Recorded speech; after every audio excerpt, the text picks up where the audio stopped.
Bien, ya casi estamos.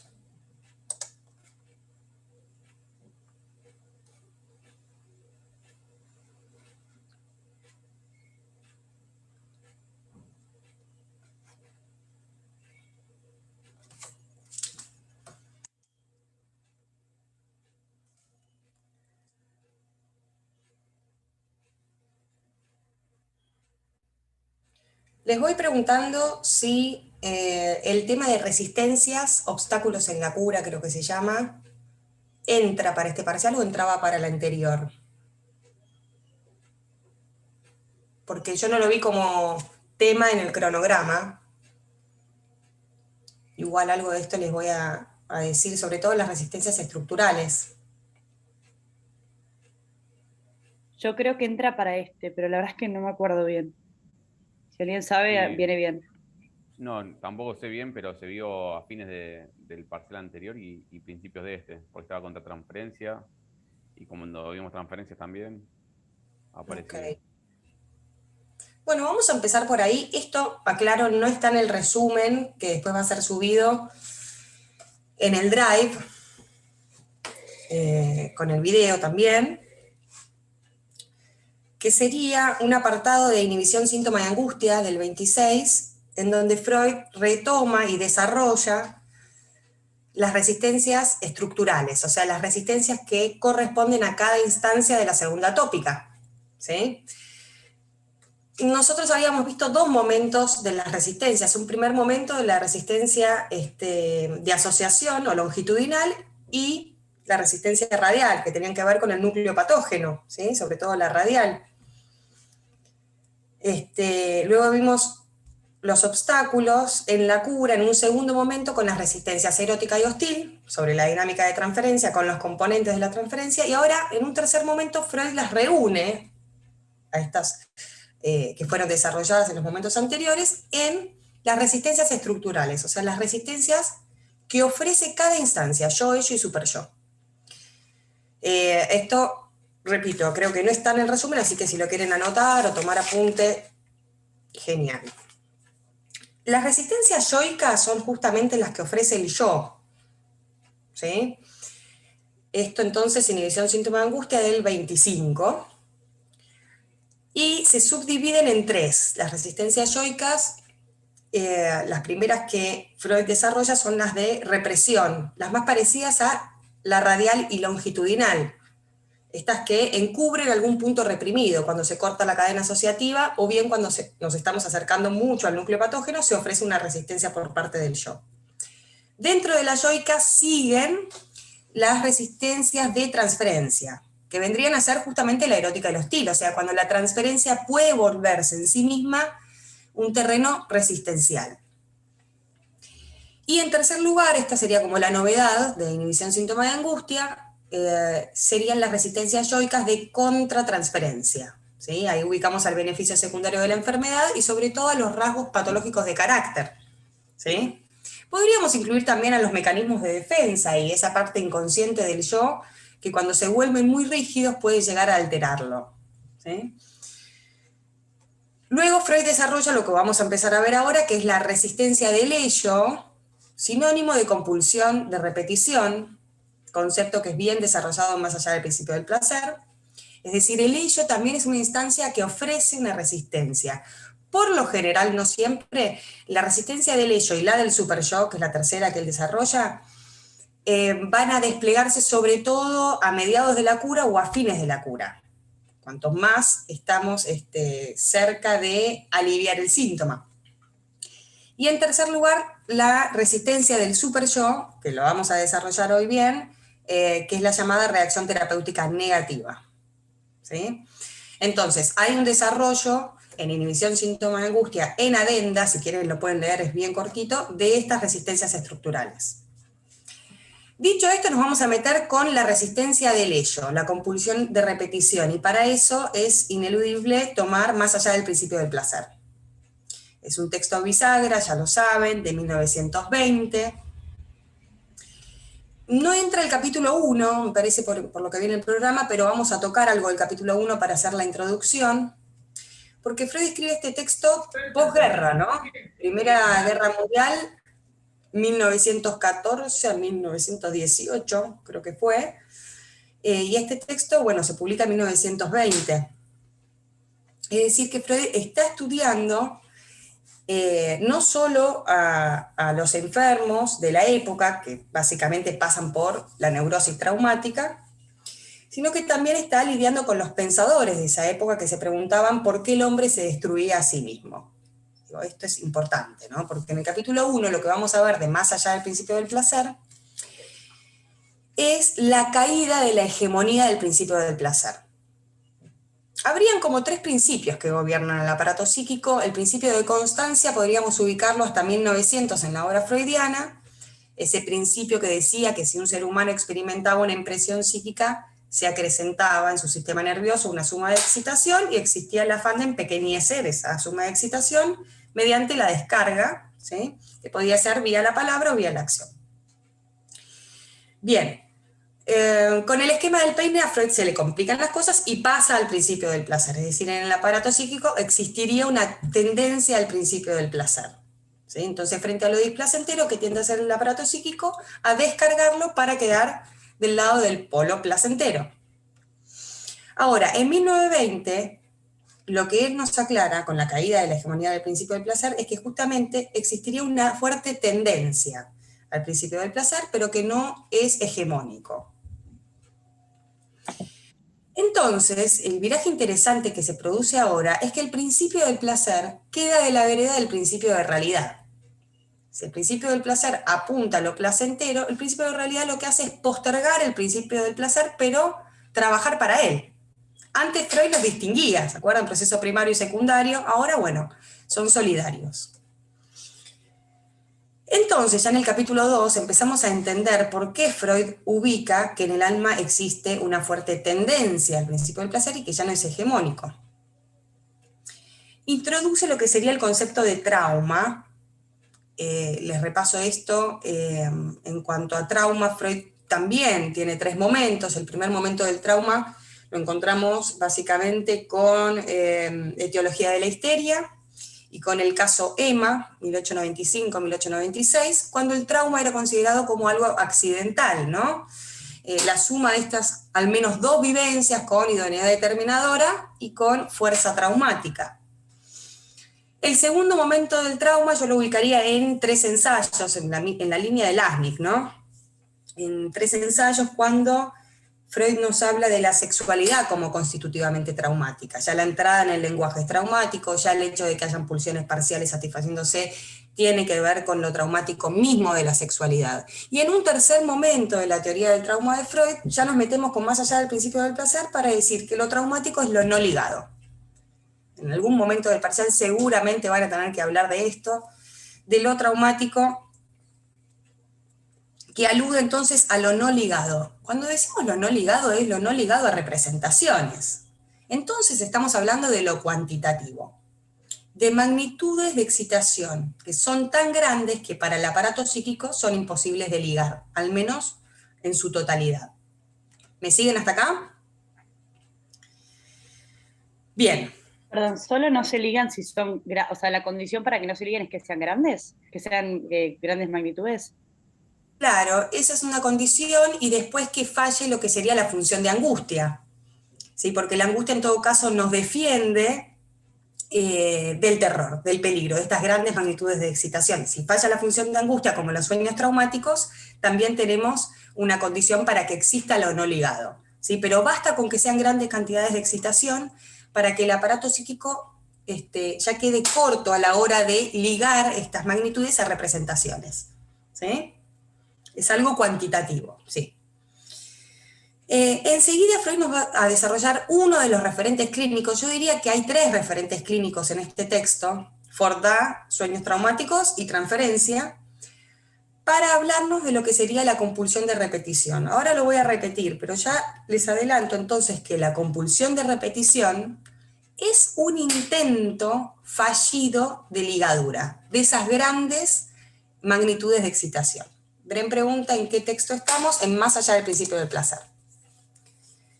¿Sí? Entonces, compulsión de repetición, intento fallido de ligadura. Lo interesante es que es un concepto paradojal. Entonces, en este intento de ligarlo a las representaciones, lo que hace la compulsión de repetición en realidad es traer la vivencia de placentera una y otra vez. Por eso su carácter de padecimiento en las figuras clínicas. Bien, con lo que primero se va a meter Freud es con los sueños de las neurosis traumáticas, donde nos encontramos con un marcado malestar subjetivo, donde el centro de gravedad de estas neurosis está puesto en el factor sorpresa, en el terror. Esto es importante, lo vamos a retomar al final con Pánico, con Junger, ¿sí? Y lo que estaría fallando justamente, yo me acuerdo que esto me lo preguntaron en una optativa de clínica psicoanalítica, qué es lo que falla en los sueños de las neurosis traumáticas, es la función de angustia, porque ahora la angustia es protectora, ahora la angustia es señal, y nos viene a señalizar un peligro. Esto es lo que falla como función en los sueños. No alcanza con condensación, desplazamiento, miramiento por la figurabilidad, con todos los procesos oníricos como para armar un sueño que cumpla un deseo. Entonces lo que se produce es un viraje en la teoría de los sueños. Los sueños ahora son un intento de cumplimiento de deseo. ¿Sí? Fíjense los dos principios que venimos barajando. Entonces, hay una tendencia al principio del placer y los sueños pasan a ser un intento de cumplimiento de deseo. Ahí es donde Freud distingue a estos tres afectos, momento de hablar de afectos en psicoanálisis, que se habla bastante poco, angustia, miedo y terror, ¿no? La angustia entonces vendría a ser un estado de expectativa frente al peligro y de preparación frente al peligro desconocido. El miedo, en cambio, requiere de un objeto determinado, podríamos decir la fobia a los caballos en Hans. Y el terror, que es el afecto de más allá del principio del placer, de las neurosis traumáticas y también del pánico, es el estado en que se cae cuando se corre un peligro sin estar preparado, es el famoso factor sorpresa. Lo más parecido a la angustia automática, a la primera teoría de la angustia de Freud, por eso ustedes en Pánico tienen ese texto de primera teoría de la angustia de Freud. ¿Sí? Bien. Entonces, ¿qué podríamos decir respecto del paciente con neurosis traumática? Es que está fijado psíquicamente al trauma. Y si está fijado psíquicamente al trauma, estamos diciendo que está fijado a lo no ligado. Entonces, en el sueño traumático, supónganse que, remontándonos a esta época, ¿no? Un soldado posguerra está soñando traumáticamente y se despierta con terror, esta es la característica, con la muerte de uno de sus mejores amigos durante la guerra, ¿sí? Y esa escena parece no mutar a lo largo de su historia. Se presenta una y otra vez de esa manera. Se está fijado a esa escena traumática. Su aparato psíquico, cuando se va a dormir, intenta armar un sueño al modo de cumplimiento de deseo, pero se encuentra con la evidencia del terror. Entonces no alcanza con los recursos simbólicos e imaginarios del aparato psíquico como para armar un sueño al modo de formación del inconsciente. ¿Sí? Acá es donde Freud ya nos empieza a hablar de enigmáticas tendencias masoquistas del yo. O sea, estamos hablando de pulsión de muerte. Recuerden entonces que este texto vuelve a ser importantísimo porque nos presenta el tercer dualismo pulsional. Primer dualismo, pulsión sexual, pulsión de autoconservación. Segundo, falso dualismo, libido objetal, libido yoica. Y tercer dualismo pulsional, pulsión de vida, pulsión de muerte. La pulsión de muerte tiende a lo inorgánico, a la conservación, también al padecimiento, a la destrucción, mientras que la pulsión de vida quedaría al lado de la pulsión sexual y del deseo. ¿Sí? Es este Eros, tomando a Platón, que acicatea, ahora tomando a Goethe, indomeniado siempre hacia adelante, ¿no? Bien. Entonces, los sueños traumáticos no están al servicio del cumplimiento del deseo, sino que están al servicio del terror. Ahí encontramos ya el primer ejemplo clínico para hablar de compulsión de repetición, porque justamente el aparato, en un intento de ligar estas magnitudes de excitación, falla la función del sueño y falla la angustia. ¿Tá? Vamos con el segundo ejemplo clínico, Ford-Da. Yo no creo que les tomen directamente Ford-Da, pero de todos modos les sirve como introducción si les toman resistencia de Leyo. Yo hablaría de compulsión de repetición y de estos dos ejemplos clínicos para armar una buena respuesta. Recuerden que Ford-Da es este juego del nieto de Freud, que tenía 18 meses, una cosa así, en el que Freud descubre una suerte de logro cultural. O sea, el niño puede inscribir la presencia-ausencia de la madre. Esto sucede gracias al juego completo del Ford-Da. O sea, cuando el nene tira el carretel y lo trae de vuelta, expulsa a la madre, mamá se va, mamá vuelve. Entonces, con Ford-Da completo estaríamos dentro del principio del placer. Ahora, ¿dónde ubicamos a la compulsión de repetición? En el Ford solo, en el juego incompleto, cuando el nene solamente tira el carretel. Hay diferentes lecturas acá, ¿no? Podríamos decir que el carretel también es él, el que queda expulsado es él. Entonces, en un intento fallido de ligar las magnitudes de excitación grandes que deja la huida de la madre, lo único que hace es repetir esa vivencia. Por eso se parece bastante ahí al sueño traumático, ¿no? Estaría como fijado psíquicamente al trauma también acá, en el juego incompleto, en el Ford solo, ¿sí? Ahí es donde Freud nos habla de una ganancia de placer de otra índole y directa. Está hablando de que se satisface la pulsión de muerte, porque no se gana un placer en el orden del principio del placer propiamente dicho. No hay nada de placentero en el Ford solo, ¿sí? Entonces, cuando nos hablan de esto que circula tanto, una ganancia de placer de otra índole, estamos hablando de la satisfacción de la pulsión de muerte. En términos lacanianos podríamos pensar al goce ahí. Bien, y el tercer ejemplo clínico que Freud nos ofrece en este texto, bastante finalmente también clínico, es el terreno de la transferencia. O sea, ¿cómo encontramos la compulsión de repetición en el terreno de la transferencia? Y ahí Freud se mete con una figura clínica que son las neurosis de destino. ¿Se acuerdan? No sé por qué siempre me pasa lo mismo, o por qué siempre mis amigos me terminan traicionando. Esto por lo general en el discurso clínico viene aparejado de la queja, ¿no? Por lo general hay poca implicación, si queremos en el destino, entonces, ¿qué cambiamos, no? Y lo que vienen tomando hace rato, de hecho estaban en las preguntas que mandaron ustedes, es, bueno, ¿cómo podemos diferenciar esta compulsión de repetición de 1920 de la repetición de 1914? Y acá me voy a la clase anterior donde veíamos que la repetición, en recordar, repetir, reelaborar, tenía que ver con la repetición de aquello que estaba reprimido en todo caso, dentro de lo simbólico. Repetición de los síntomas, de las actitudes inviables, de los rasgos de carácter, de las inhibiciones. Se repetía actuando dentro de lo simbólico. En cambio, la compulsión de repetición es por fuera de lo simbólico. Es la repetición, podríamos decir, hasta del olvidado. La compulsión de repetición de 1920 nos trae una y otra vez fragmentos displacenteros. Esto es lo interesante, es la repetición de lo displacentero. Fragmentos del complejo de Edipo, fragmentos displacenteros de la vida del sujeto.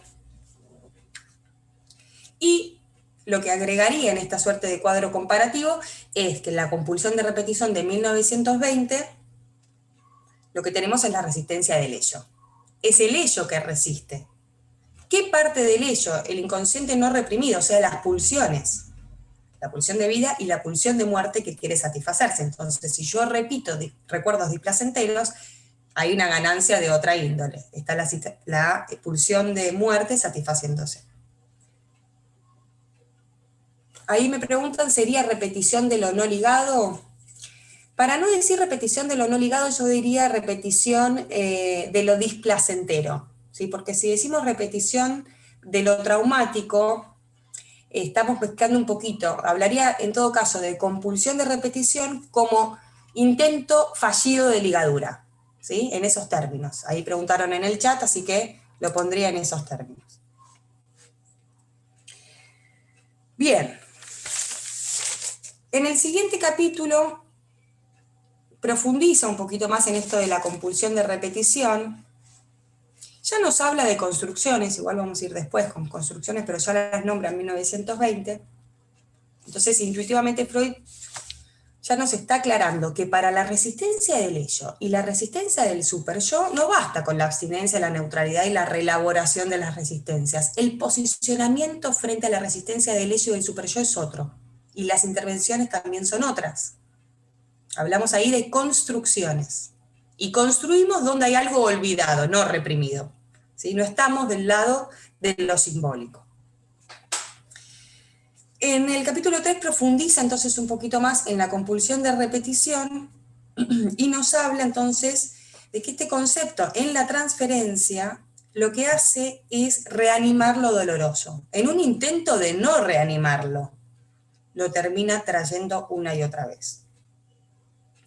Y es más, ahí nos habla de vivencias pasadas que no contienen posibilidad alguna de placer, o sea que nunca fueron placenteras. ¿Sí? Bien, el capítulo 4 es un poquito más técnico, más tedioso, es para terminar de entender este tercer momento del trauma en Freud, que vendría a estar ligado con esto que preguntaba la compañera de las grandes magnitudes de excitación. ¿Se acuerdan que cuando hablábamos en su momento de trauma, decíamos que lo traumático sucede cuando se perfora la membrana antiestímulo? Así como unas analogías ahí con la medicina y con los organismos unicelulares. Y suponiendo que el organismo se protege con una suerte de membrana, en el trauma se perfora. Y si se perfora una célula con una membrana celular, y esto lo hemos visto todos, incluso se acuerdan, biología celular del CBC, ¿qué pasa con la célula? Se inunda de líquido. Esas serían las grandes magnitudes de excitación. Y no alcanza con la angustia, ni con todas las artimañas simbólicas e imaginarias como para ligar esto a representaciones.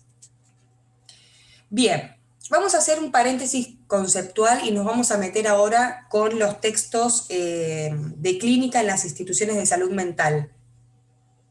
Galende, Ulloa y Zuberman. De Galende algo hemos visto para una crítica de la razón psiquiátrica, para ver después en el resumen en la carpeta, que yo lo figuré de modo, bajo el modo de cuadro comparativo. O sea, lo que hace Galende en este texto, además de, esto es transversal a todos los autores de clínica de las instituciones de salud mental, revalorizar lo subjetivo y lo singular, es comparar la psiquiatría y el psicoanálisis. Entonces, mientras la psiquiatría como disciplina tiende a la exclusión, a la segregación, al encierro, el psicoanálisis no avala la exclusión y además tiene un respeto profundo por la palabra del paciente. La psiquiatría establecería una relación asistencial, mientras que el psicoanálisis no tiene que ver con la asistencia. Bastante parecido, ¿se acuerdan a la comparación que hacía con psicoterapia también y psicoanálisis? La psiquiatría sabemos que apunta entonces a los signos biológicos, a lo fenomenológico, y el psicoanálisis como objeto de estudio en todo caso trabajará con la estructura de producción subjetiva del sujeto, estructura psicopatológica. Entonces, mientras la psiquiatría responde a la demanda, presentando además una relación asimétrica de poder, el psicoanálisis interroga la demanda, pero no responde a ella. Ahí sí podríamos hablar de abstinencia. Bien, la psiquiatría finalmente entonces nombra por sus diagnósticos y el psicoanálisis problematiza la realidad mostrando la complejidad, ¿sí? Pero sin prescindir de la cuestión diagnóstica. Ahí Rocío pregunta si esto está en el resumen. Sí, todo está en el resumen, salvo lo que dije de adenda al comienzo, las tres resistencias, las yoicas, las del ello y las del superyo.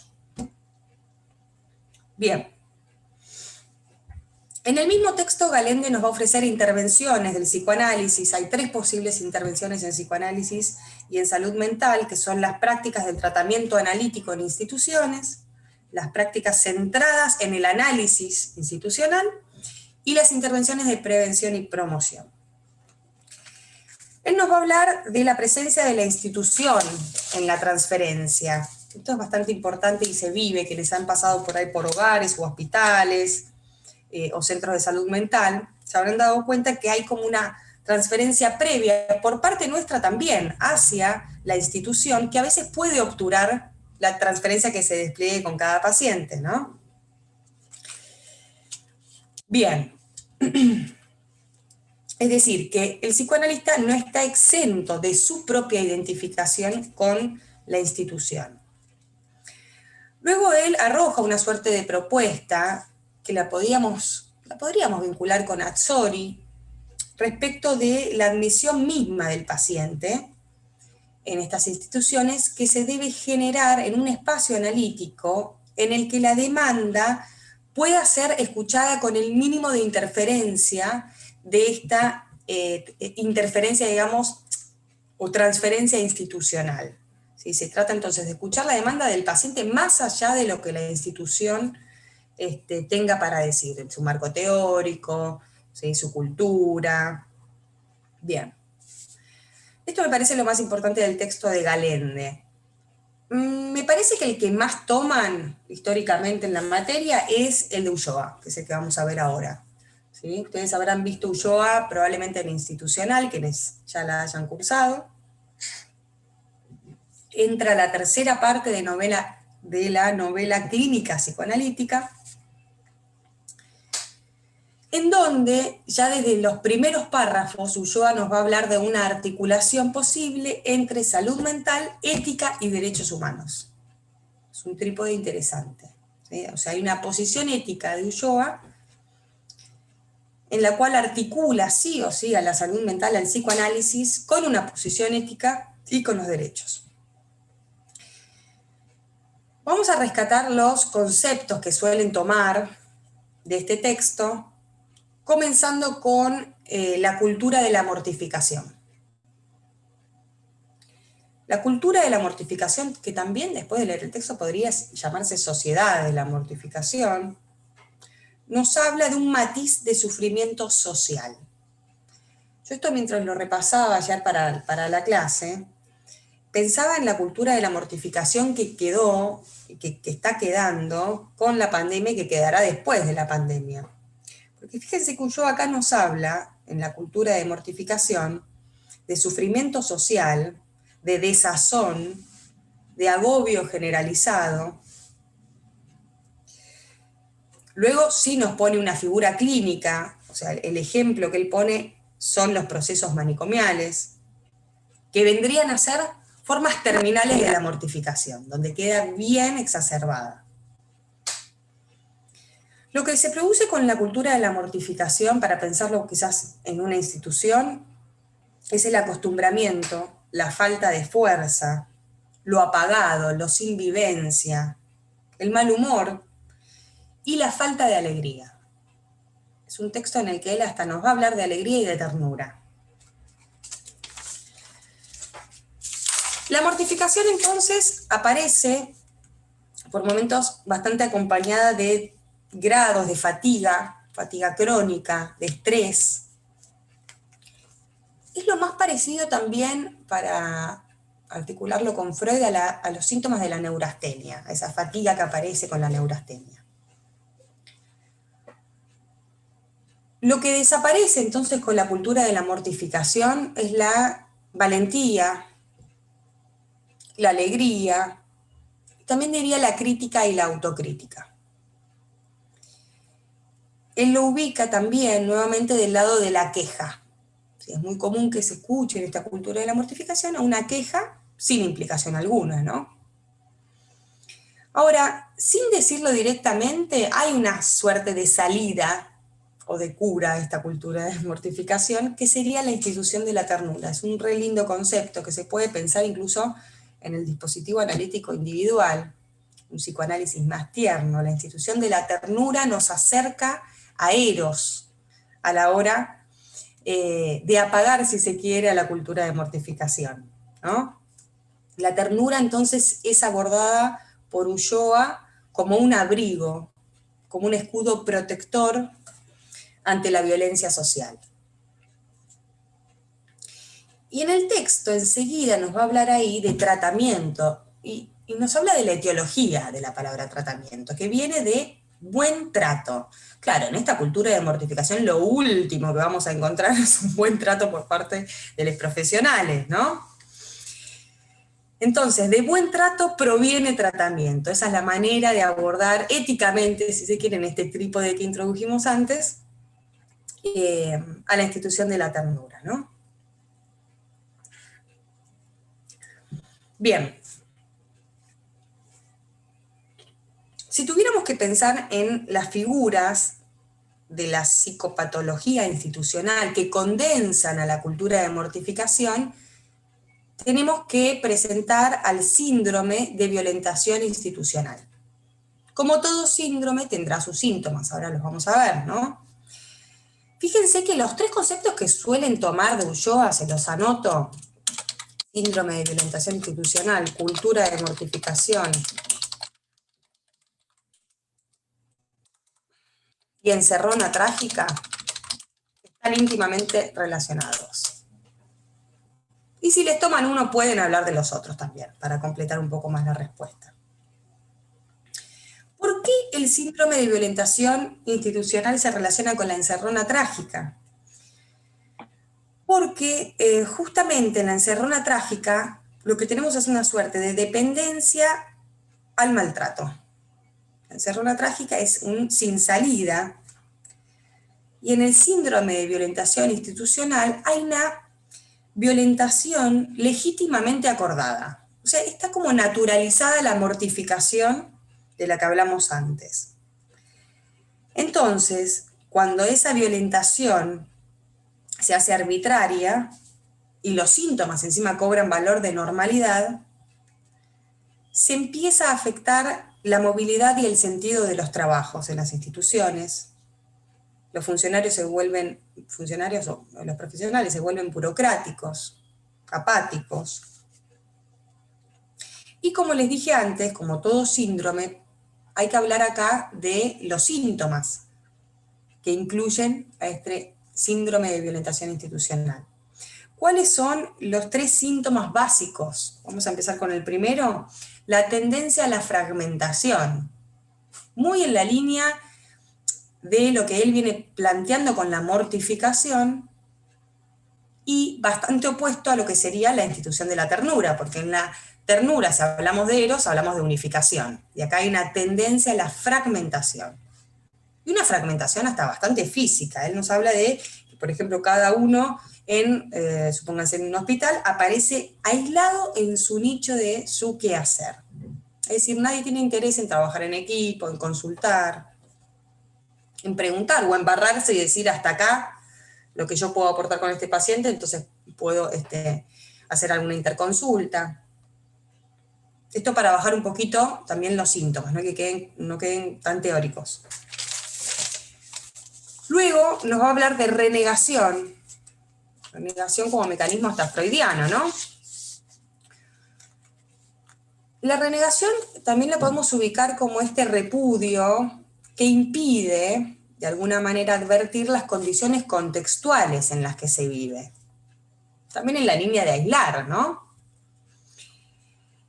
Y la forma extrema de esta renegación es la alienación, más allá del aislamiento, la alienación, por parte de los profesionales también, ¿no? No solamente de los pacientes que están en estos procesos manicomiales. Y en tercer lugar nos va a hablar de un desadueñamiento corporal. Esto me hace acordar más a la cuestión automática de los cuerpos, ¿no? Tanto para el placer, dice él, como para la acción. Sí. No, perdón, repetís el último que no entendí. Sí, desadueñamiento corporal. Gracias. Falta de apropiación del cuerpo, ¿no? Los cuerpos automatizados, en la misma línea de la cultura de mortificación de esto de sin vivencia, apagado. Un desadueñamiento corporal pensando en términos de placer también, ¿no? Tanto para el placer como para la acción, dice él. Y hacia el final del texto de este capítulo nos presenta al concepto de encerrona trágica. La encerrona trágica tiene como efecto lo siniestro. ¿Se acuerdan del texto Lo ominoso de Freud? y la define como toda situación en la que alguien, para vivir, trabajar o recuperar su salud, incluso para tener una muerte asistida, depende de algo o de alguien que lo maltrata o lo destrata, sin tomar en cuenta su situación de invalidez. Es fatal, ¿no? Se puede pensar también a ciertos casos de violencia de género en la encerrona trágica. Si lo habrán visto en lo institucional, seguramente vieron varios ejemplos, ¿no? Lo cierto es que Ulloa lo trae para hablar de lo que sucede en este tipo de instituciones, ¿sí? Donde vemos la cultura de la mortificación bien plasmada, donde hay síndrome de violentación institucional también. Porque justamente los pacientes quedan en una encerrona en donde terminan dependiendo de este personal agobiado, fatigado, sin ganas de trabajar, sin entusiasmo, sin ganas de articular con nadie, y recibiendo o bien maltrato o destrato. Bien, tomando alguna cuestión de Castoriadis, Ulloa lo que hace es relacionar a la encerrona trágica y a lo que él viene desarrollando con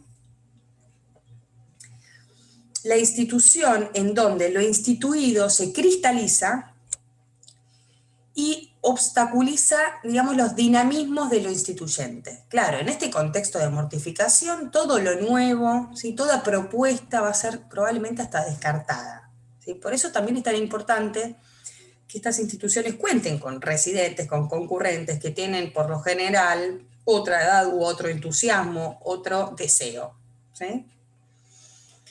Entonces podríamos decir que eso que dijo medio al pasar de la institución de la ternura es la salida para las tres figuras que presenta Ulloa.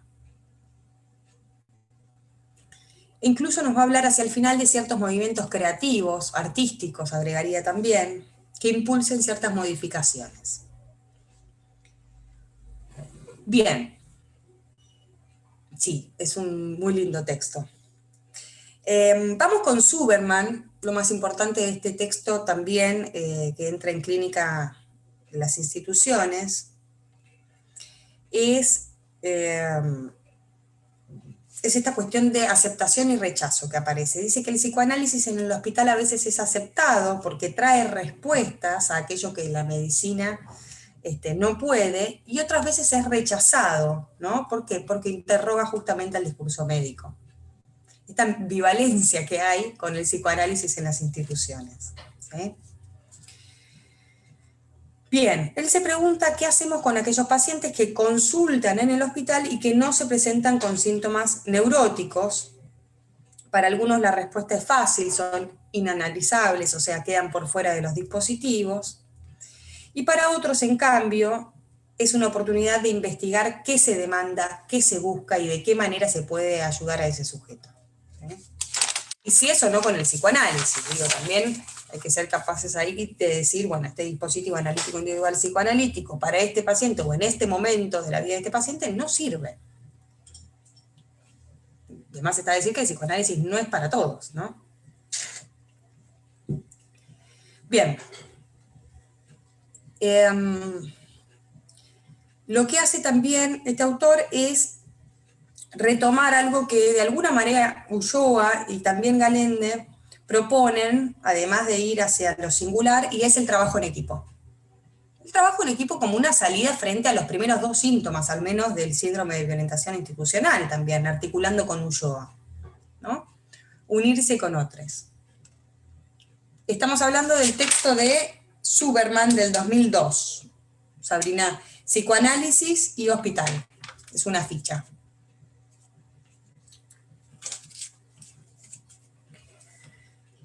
Bien, al momento entonces hemos desarrollado las resistencias estructurales, las resistencias que Freud debe proponer a partir de la introducción de su segunda tópica. Nos metimos con la resistencia del ello, la compulsión de repetición. Hicimos este paréntesis para los textos más sociales y ahora vamos a meternos con la resistencia del superyo.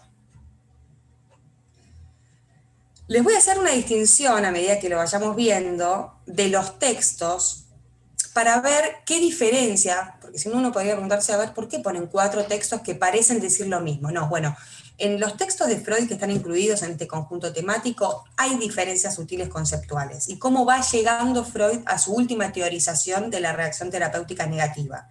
Quizás el desafío en este parcial para ustedes sea preguntarse, dentro de la reacción terapéutica negativa, en qué textos nos va a hablar más de lo superyoico, en qué textos nos va a hablar del sentimiento de culpa, del sentimiento inconsciente de culpa, de todo el mambo que Freud se hace en torno a la culpa, ¿no? ¿Qué conciencia de culpa? ¿Qué sentimiento inconsciente? ¿Con qué nos quedamos? Bueno, finalmente, ya les adelanto que nos vamos a quedar con la necesidad de castigo, que es un concepto que a Freud lo alivia incluso a nivel teórico, y que reúne a casi todas las figuras de la culpa, ¿no?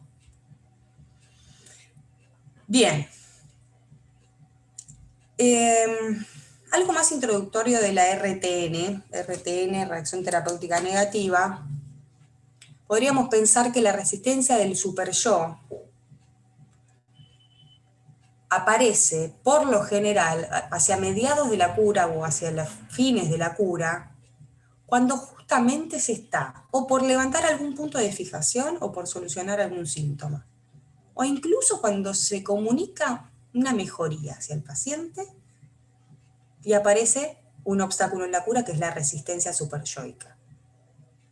A ver, ¿cuál sería el primero en enojarse si nos empezamos a sentir mejor? El superyo. Para ir bajando un poco más los conceptos, ¿no? Se enfurece cuando nos ve bien, cuando pareciera que estamos terminando algún análisis, no necesariamente hablaríamos ahí de fin de análisis, ¿no? Hay análisis que pueden terminar y traer muy buenos resultados sin necesariamente estar del lado de, bueno, ya tengo el pase, ya está, no me analizo más. Entonces, el primero en enfurecerse es el superyo, ¿sí? Porque recuerden que el superyo no apuesta a nuestro deseo inconsciente, ese que quiere realizar Lacan con esa frase de has actuado conforme al deseo que te habita. Pareciera que cuando se presenta esa frase, el superyo se enfurece, ¿no? Cuanto más cerca está el sujeto de integrar su ello, de cumplir sus deseos, de responsabilizarse, de levantar algún punto de fijación, más enfurecido, más sádico, se comporta el superyo en ese sujeto. Y seguramente ya sepan, o por experiencia propia, o por tener a alguien cercano, qué sucede cuando el superyo se enfurece. Nos sentimos, como dice el meme, chiquito, ¿no? Digo, el superyo se enfurece y en otro contexto podemos hablar de una melancolía, en un contexto más diferente aún de una neurosis obsesiva, y en este en particular hablamos de un empeoramiento. O sea, que en lugar de mejorar, el paciente empeora. Justo en el momento en el que se supone que tiene que estar bien, está peor incluso de lo que llegó por ahí. Rocío, todavía no nombré ningún texto, estoy haciendo una introducción de RTN. Ahora nos metemos con los textos. Bien.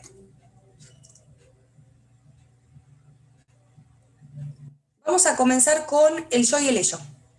El yo y el ello, que en realidad debería llamarse el superyo. Este texto pues, nos habla muchísimo del superyo, poco del yo, poco del ello. Texto de 1923. A ustedes les entra el capítulo 3 y 5, ¿sí? Así que vamos a apuntar a estos capítulos. Recuerden que Freud, y esto también lo pueden poner si les toman RTN a modo de introducción, que Freud ya para este entonces, 1923, se va a manejar con la segunda tópica, yo, ello y superyo, que supera a la primera pero no la descarta.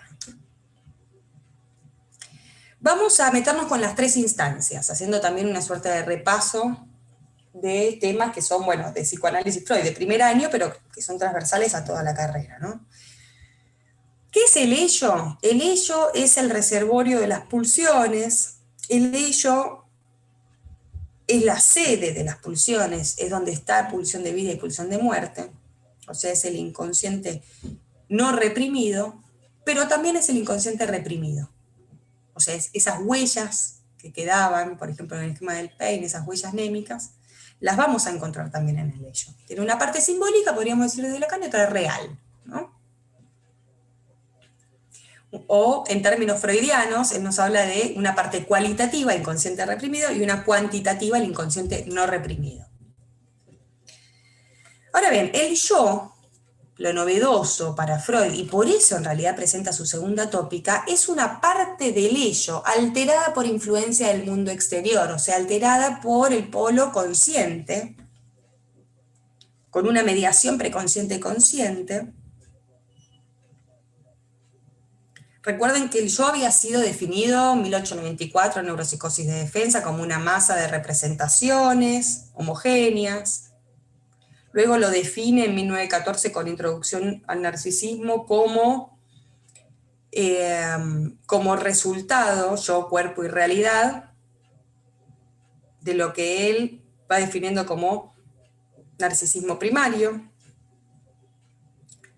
el yo como el reservorio de esa libido yoica, que se constituye con el ideal del yo, ¿sí? Una instancia simbólica que nos imponía un yo ideal, la imagen especular, la imagen con la cual el sujeto se mide.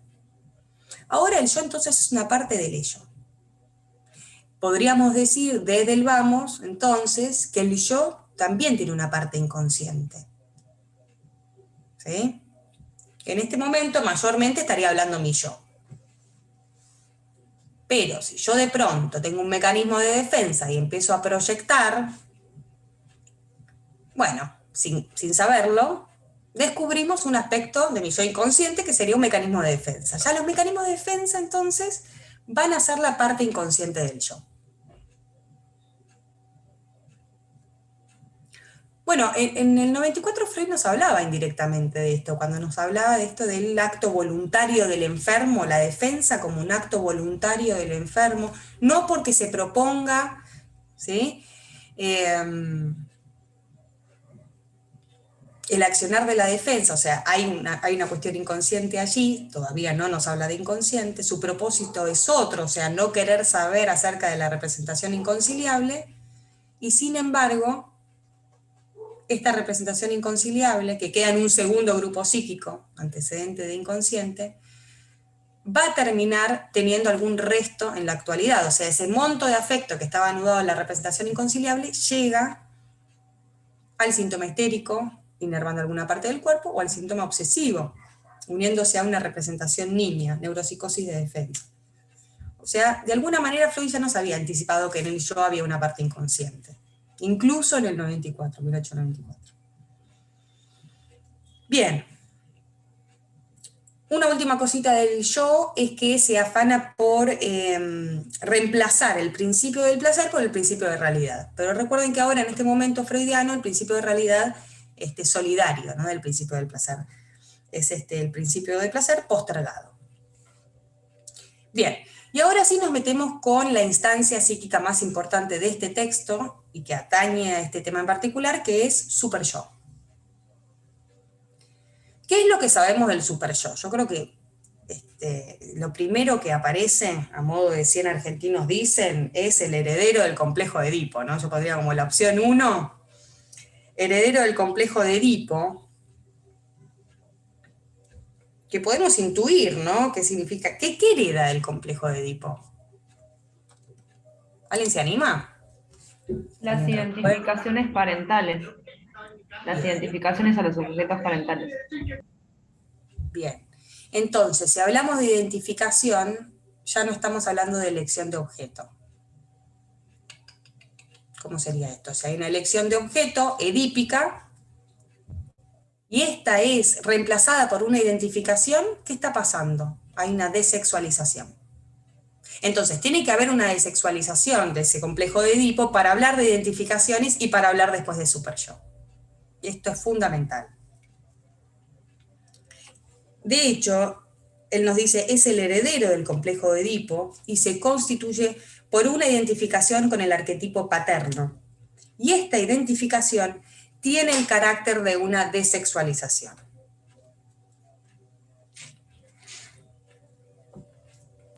¿También constituye una identificación secundaria, Delphi?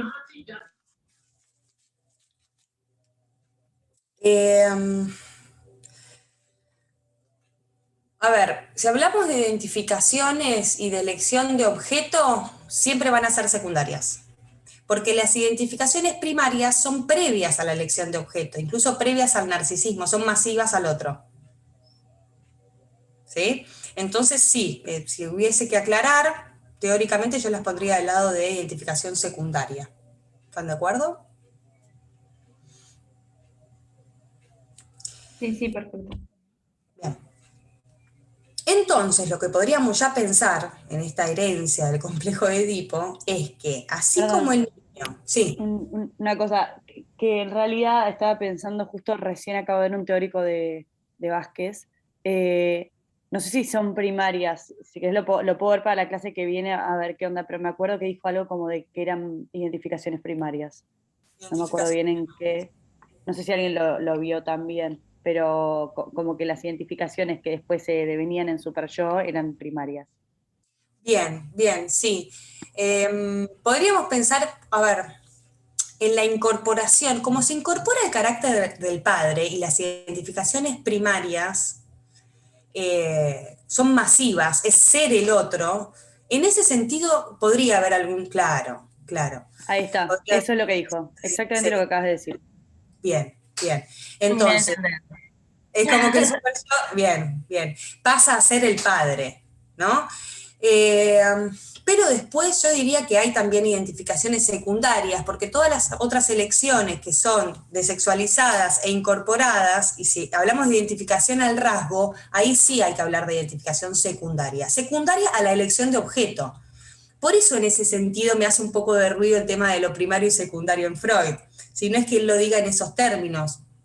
Pero, ¿es primario o secundario a qué? Es secundario a la elección de objeto, y si en el complejo de Edipo hablamos de elección objetal, bueno, tenemos que hablar de identificación secundaria.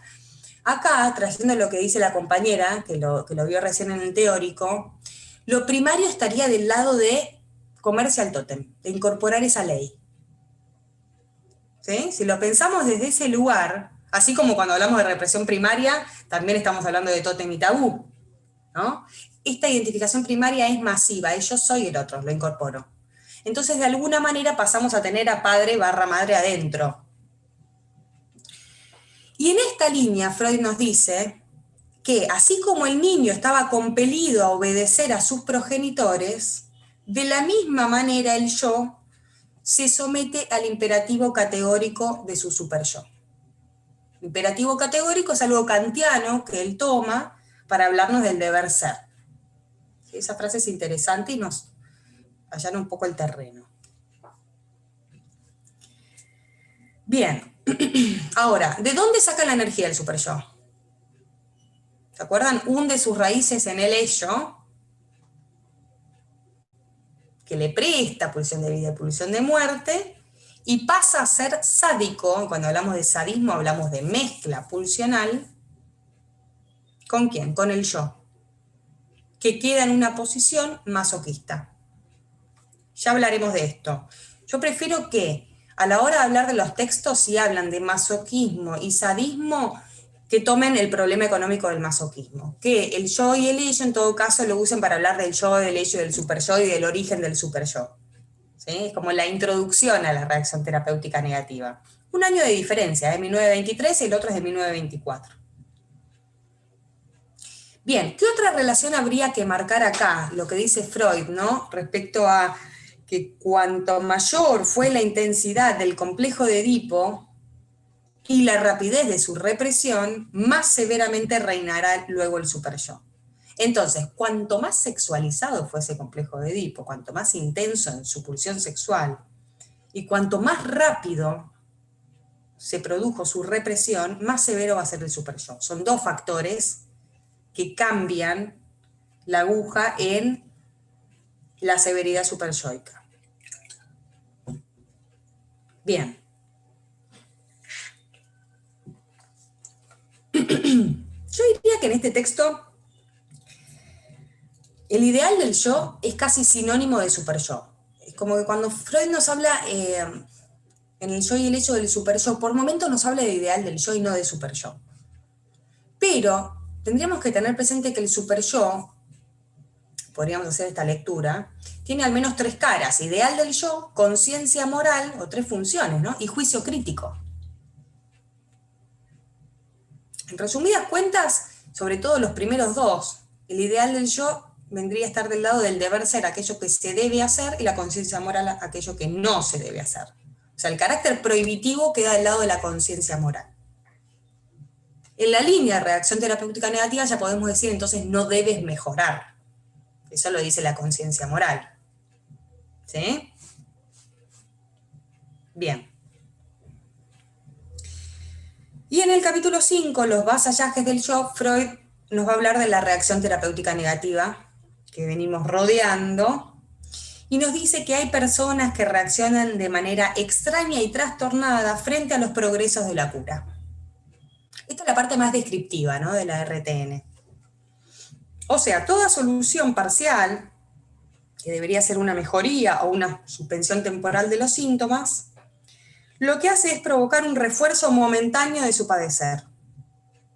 Entonces, empeoran en el curso del tratamiento en vez de mejorar. Esta es la cuestión, se empeora en vez de mejorar. Bren, juicio crítico, además de instancia crítica, ¿no? Bien.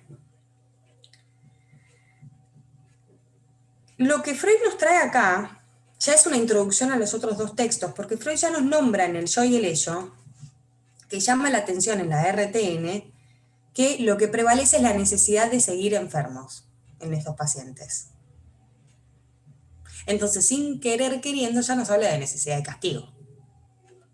Pero para hablar de necesidad de castigo, tomen el siguiente texto, porque acá no nos habla de necesidad de castigo, literalmente hablando, ¿no? Entonces, ¿cuál es el peligro para la reacción terapéutica negativa, para esta instancia que es el superyo? La cura. Antes era el objetivo, ahora es el peligro.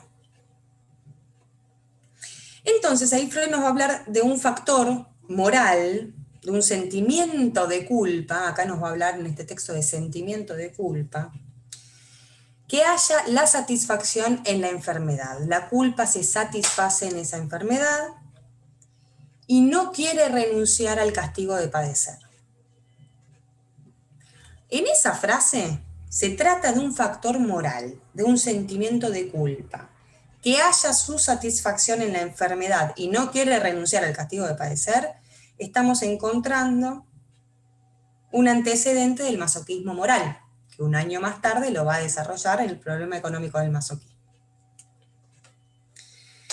Y algo sí fundamental, porque si hay RTN van a tener, por más que después la descarte de alguna manera Freud o la sintetice en necesidad de castigo, van a tener que hablar de la figura de la culpa, es que la culpa en la RTN es muda.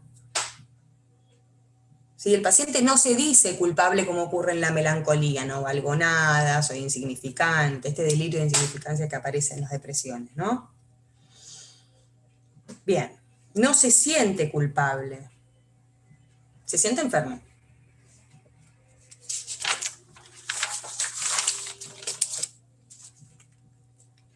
Bien, podríamos decir entonces que el sentimiento de culpa es resultado entre la tensión entre el yo y el superyo.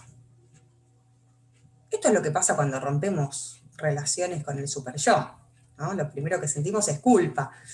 O si no lo hacemos es porque ya se está avecinando la culpa.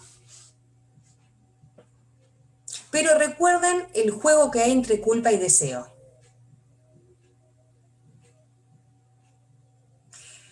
Y cuando hablo de deseo, por ahí estoy hablando también de la cura, justamente, ¿no? El apropiarse de los deseos. Si más cerca estoy de la cura, más cerca estoy de pulsión de vida, sexualidad, deseo. Por eso también aumenta el sentimiento de culpa. Entonces, decirle al superyo, no, déjame tranquila, yo me quiero curar, no me digas que tengo que seguir enferma, tiene un costo, y ese costo es la culpa. Bien. Vamos a ver el malestar en la cultura, 2 o 3 cositas de este texto. que también lo incluyen, vieron, para RTN, está el malestar en la cultura, el problema económico del masoquismo y el yo y el ello. El malestar en la cultura es uno de los textos sociales de Freud con psicología de las masas, Tótem y Tabú. 1929, o sea, es después de las figuras de masoquismo. Ya cuenta con este concepto de necesidad de castigo, ¿sí? Ahí Freud nos va a hablar de conciencia de culpa. Como retoma él y hace más énfasis en la conciencia moral en este texto y no tanto en el ideal del yo como hacen el yo y el ello, nos va a hablar de conciencia de culpa. Claro, si leemos estos tres textos, por ejemplo, para la clase, nos quedamos con un embrollo con la culpa, porque por momentos nos dice conciencia de culpa, sentimiento normal de culpa, sentimiento inconsciente de culpa. Yo hasta que no llegué en su momento al problema económico del masoquismo estaba, ¿qué hago ahí con la culpa? ¿Cómo la presento? ¿Cómo la explico? Freud mismo se hace un rollo con este concepto también, ¿no? Lo cierto es que en el malestar en la cultura nos habla de conciencia de culpa como causa de la renuncia pulsional. Y ya para este año, por suerte, nos habla de necesidad de castigo y no tanto de conciencia de culpa. Y retoma algo que vamos a desarrollar ahora en el problema económico del masoquismo, que es que el yo deviene masoquista bajo el influjo de un superyo sádico. Esto es el par perverso, ¿no? Digo, si hay un superyo sádico, vamos a tener un yo masoquista moral.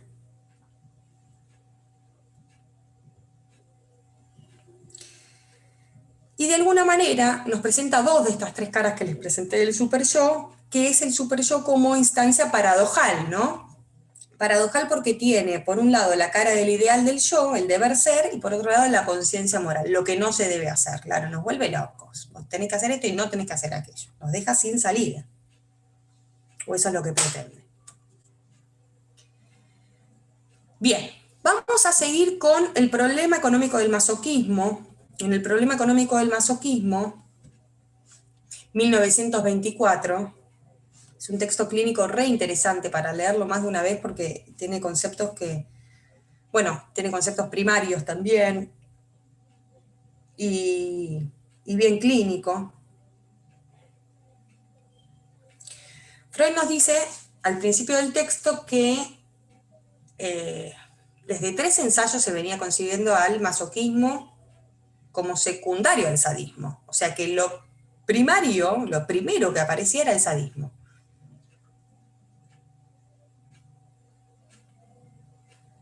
Entonces, el masoquismo derivaba de un sadismo anterior. Y no se reconocía nada acerca de un masoquismo primario. A ver, ¿qué es lo que pasa con el masoquismo? Nos ofrecen 3 figuras. El masoquismo erógeno primario, el masoquismo femenino y el masoquismo moral.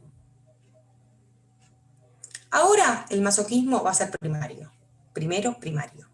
Y como todo lo primario en Freud, como la identificación que dijimos recién, que cuesta llegar, ¿no? O definirla, ¿por qué? Porque todo lo primario en Freud es mítico, es un supuesto. La represión primaria no es un observable clínico, la secundaria sí puede ser.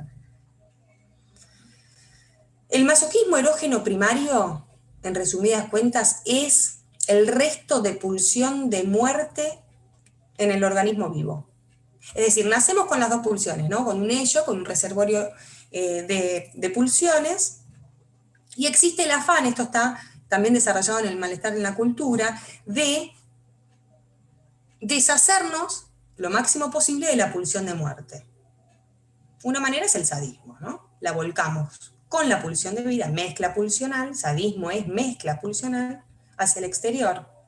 Aún así, siempre va a haber un resto de pulsión de muerte. Esa tendencia masoquista que tenemos todos, ¿no?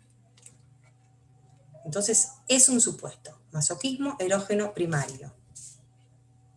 Lo único observable ahí es el placer de recibir dolor, que es ya la definición de masoquismo en general. Pero que yo lo veo más figurado en el masoquismo femenino. Ahí sí está bien clarito el placer en recibir el dolor. La segunda, entonces, figura clínica del masoquismo, podríamos pensar mejor en esto. A ver, masoquismo erógeno primario, y se despliegan del masoquismo erógeno primario el femenino y el moral. Entonces, como expresión de la naturaleza femenina, tenemos al masoquismo precisamente femenino, lo llama de esta manera, tomémoslo con pinzas obviamente, en cuanto a la pasividad.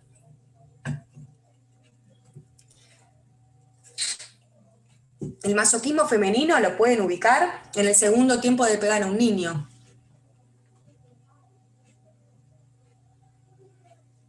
El padre que pega al niño,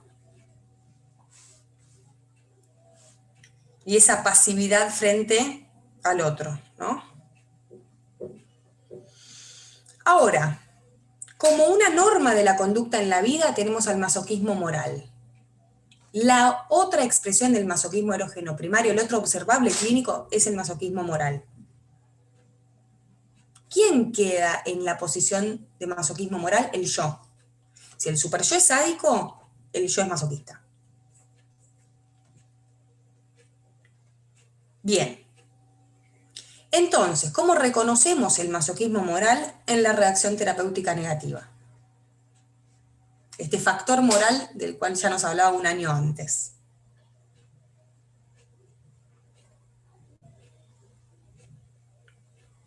Nos habla, aún en este texto, de sentimiento inconsciente de culpa, del no querer resignar la condición de estar enfermo,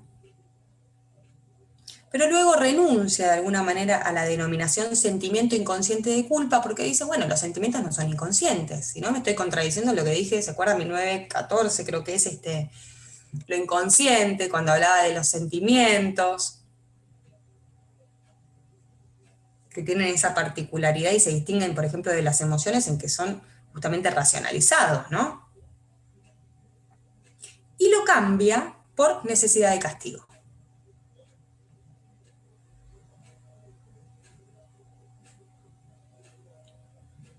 Así como les dije recién, que el masoquismo erógeno primario tiene dos observables, el femenino y el moral, también podemos pensar que la necesidad de castigo está tanto en el femenino como en el moral.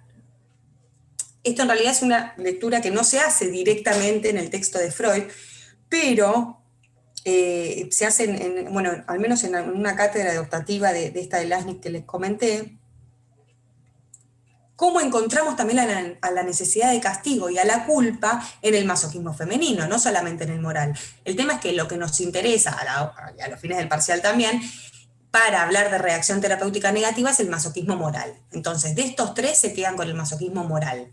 Si desarrollan los otros dos y no se los piden, es para hablar del masoquismo moral. ¿Sí? Bien. Vamos a meternos con intervenciones en la clínica. Yo tuve que dejar algún texto acá por fuera de este conjunto temático. Después dije, por ahí no fue una buena idea, porque me da la sensación que intervenciones en la clínica termina siendo lo que menos se ve, y la materia se llama clínica de adultos. Y lo que se ve, la verdad, es bien freudiano en intervenciones en neurosis. ¿Se acuerdan que nosotros vimos la vez pasada intervenciones en psicosis? Bueno, la idea es ver ahora cómo se intervendría en neurosis.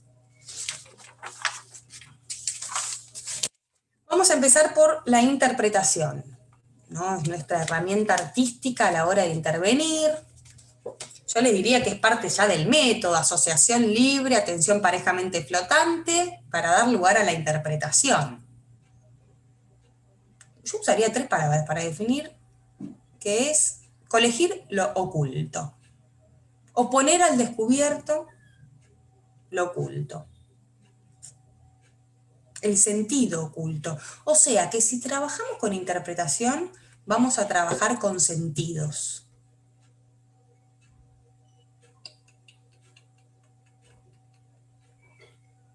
Ya podríamos decir entonces que si trabajamos con interpretación, estamos laburando con lo reprimido, con las formaciones del inconsciente. ¿Qué interpretamos? Bueno, lo que el paciente nos dice, sí, pero ¿qué de lo que nos dice? Las formaciones del inconsciente. Los sueños, por eso vieron que tienen bastantes textos de sueños de pronto, para hablar de interpretación. Los lapsus, los chistes, los síntomas.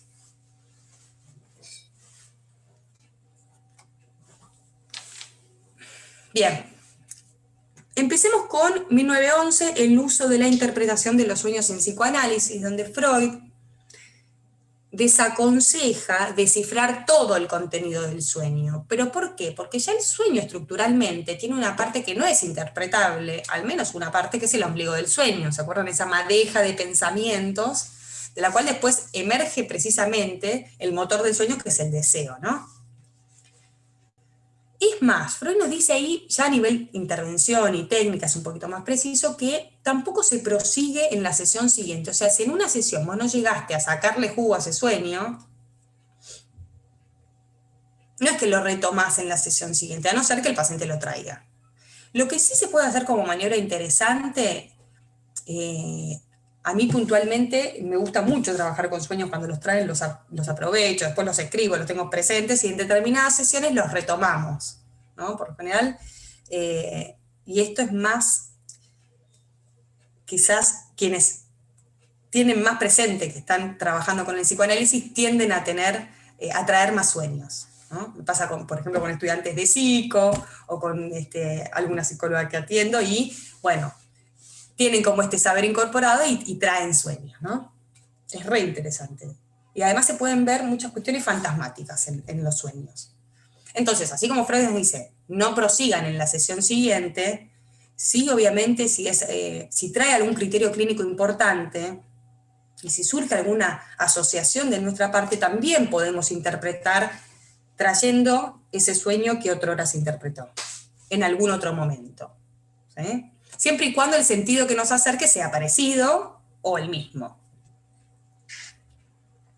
Bien, y otra cosa que nos aconseja es que no hay que mostrar demasiado interés en la producción onírica. Esto es algo que hace poco lo leí en un texto a la inversa, ¿no? Como en ciertos pacientes, sobre todo en patologías actuales, tratar de invitar a que el paciente nos traiga sueños. El tema es que ahí, ¿qué puede pasar? Que el otro lo lea como una demanda. Entonces, si me estás demandando que sueñe, no te voy a soñar nada. Bien. Está recordar, repetir, elaborar, que en el resumen lo van a ver como ya resumido, porque ya vimos este texto, intervenciones también, podemos ver algo de recordar, repetir, elaborar. Lo que resalto ahí es invitar al paciente a recordar, o sea, siempre apostar a la asociación libre, porque la asociación libre nos hace llegar a las formaciones del inconsciente con las que podemos trabajar con la interpretación, principalmente.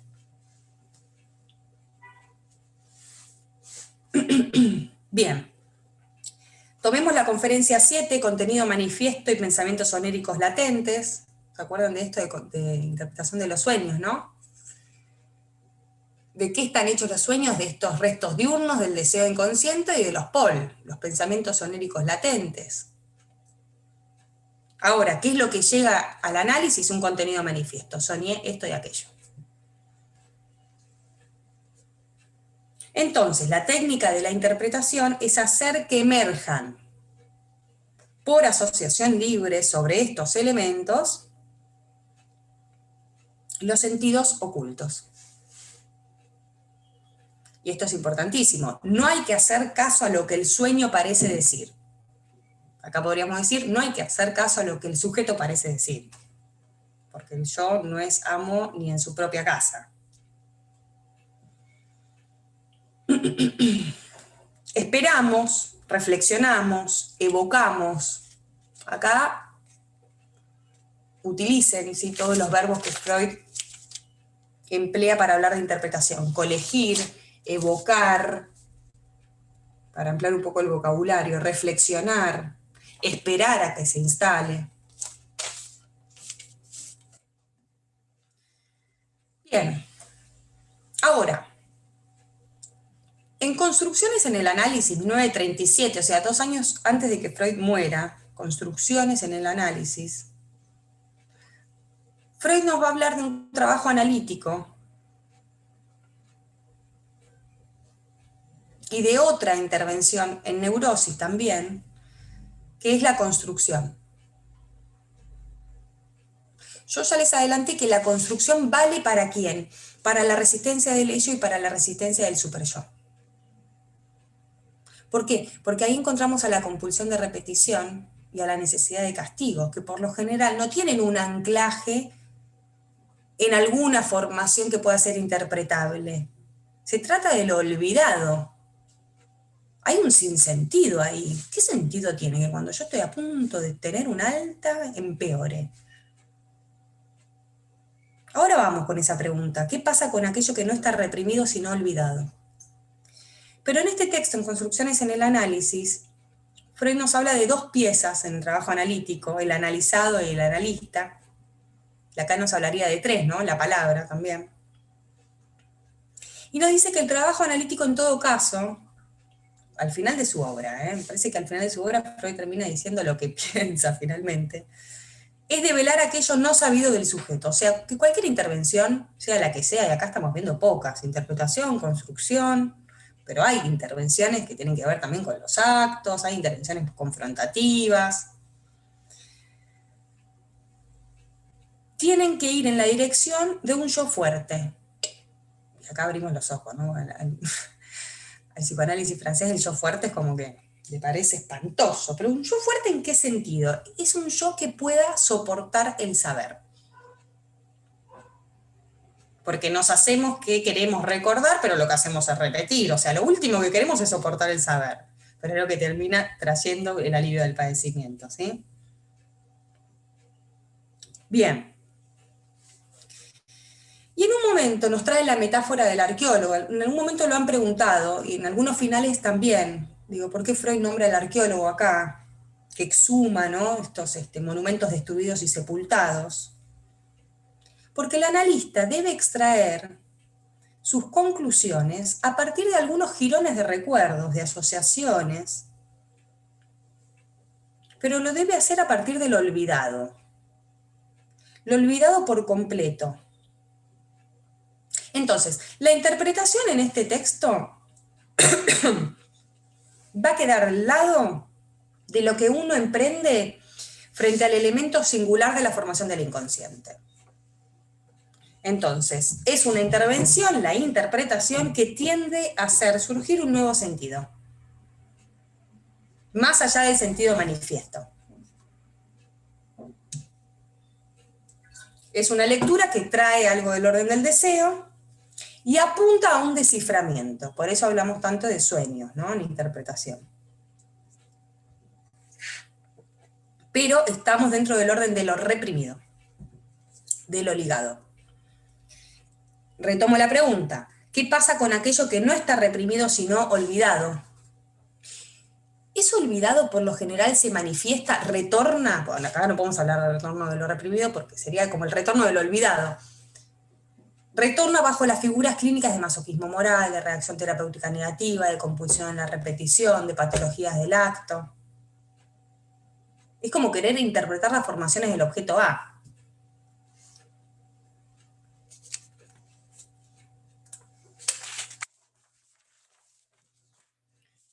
¿Qué hacemos entonces frente al olvidado? Construimos. La construcción es una hipótesis. Es arriesgar una hipótesis acerca de una posible escena, así como Freud hizo con el nombre de las ratas, suponiendo una escena infantil en el nombre de las ratas, que no la trae el sujeto. Y lo que estamos haciendo ahí es ofrecerle al analizado una pieza de su prehistoria olvidada. Un intento de reconstrucción de su prehistoria. O sea, le damos texto a algo que no lo tiene.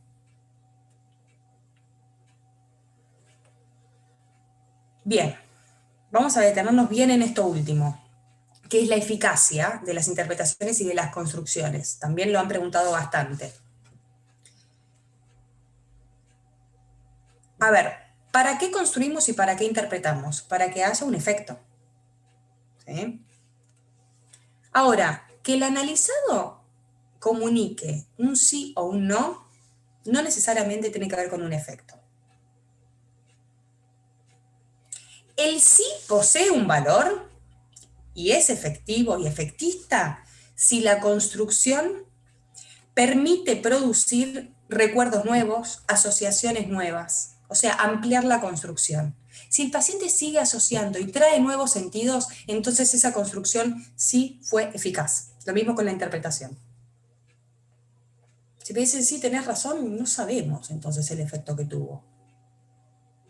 Acá Freud se contradice un poquito, pero llega a la conclusión de que en realidad la construcción en sí misma rara vez es resistencial. rara vez va a ocasionar un malestar. A lo sumo no modifica nada. Esa es la otra opción.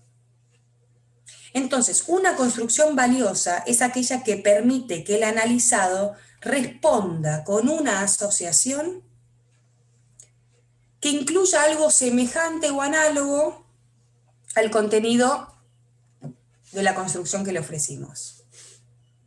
Y acá se pone lacaniano, sin saberlo. Aporta una aproximación a la verdad, intervenciones dialécticas, ¿sí? Aporta una aproximación a la verdad. Esa es la construcción válida. Y nos dice, si la construcción es falsa, no modifica nada en el paciente. En cambio, si es correcta, aporta una aproximación a la verdad. Eso es importante, ¿sí? Recuerden entonces que a la hora de hablar de construcción, pueden hablar, esto se lo han preguntado a una alumna que preparé individualmente para el final de septiembre,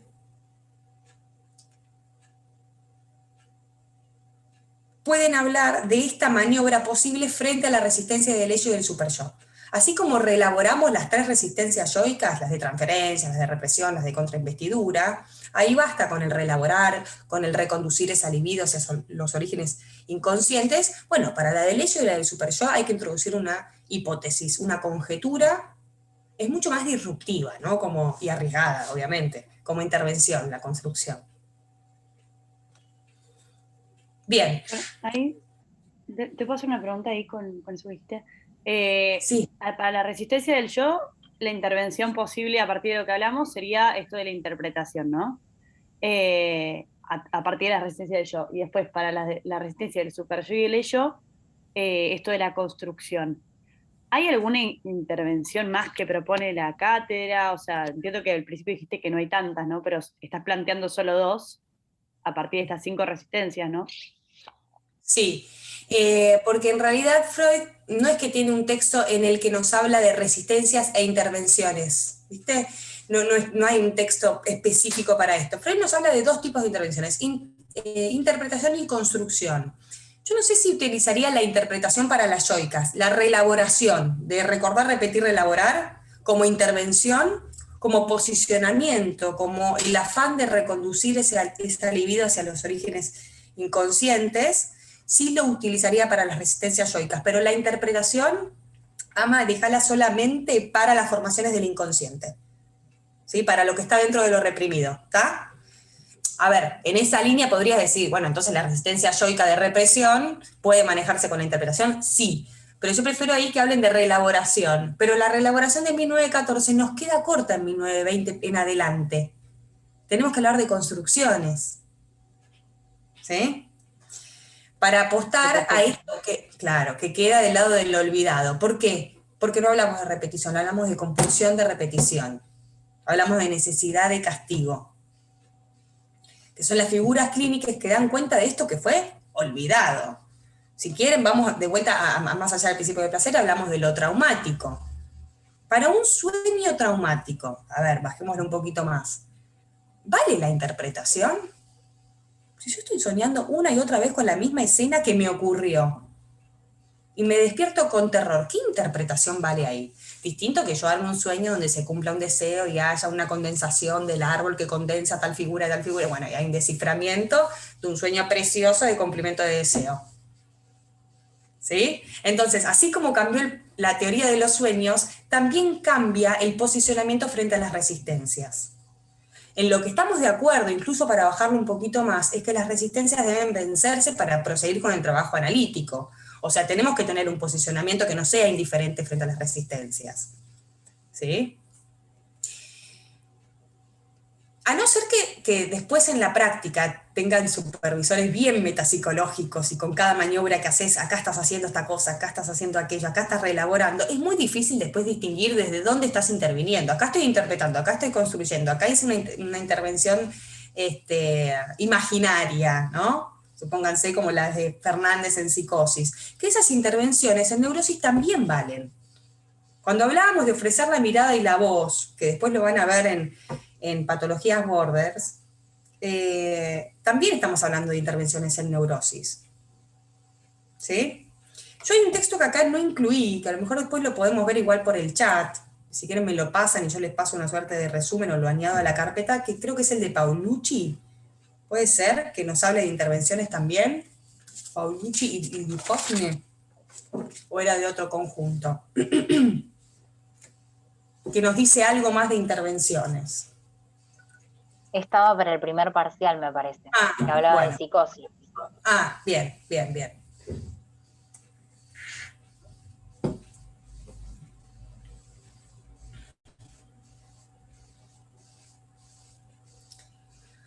Bueno, al momento, antes de pasar al último tema que es ataque de pánico, ¿tienen alguna duda, alguna pregunta, algún comentario, algo para sumar? ¿Venimos bien?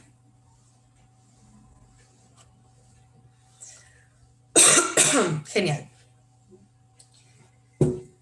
Bueno, vamos a pasar al último tema. Delphi, me están Sí. diciendo por el chat. No quedó claro, gracias, Bren, lo de reelaborar. Rocío, ¿te acordás recordar, repetir, reelaborar, texto de 1914? Freud nos habla de que el objetivo sería que el paciente recuerde eso que reprimió, pero lo que hace es llegar repitiendo, y esa repetición luego puede transformarse en alguna resistencia. En esos textos de metapsicología las resistencias son las eróticas y las hostiles. Entonces nos preguntamos cuál es la posición frente a esas resistencias erótica y hostil, y si hablamos de posición hay que hablar de abstinencia y de neutralidad. Ahora, ¿qué se hace con esas resistencias, además de la abstinencia y neutralidad? Es reelaborarlas. Esa libido de la transferencia negativa hostil y positiva erótica, la reconducimos hacia los orígenes inconscientes. ¿Sí? Maniobramos con la pulsión. Y en todo caso, sí, como estamos dentro de lo reprimido, después cabe la interpretación. Pero para la resistencia del ello y del super yo, no alcanza con la reelaboración. Tenemos que hacer una construcción. Cuando hablamos de construcciones, estamos hablando de 1920 en adelante, ¿sí? Es la maniobra para, o la intervención para la resistencia del ello y la del super yo. ¿Quedó claro? ¿Quedó un poco más claro, Rocío? Sí, profe, clarísimo. Bien. Vamos con ataque de pánico.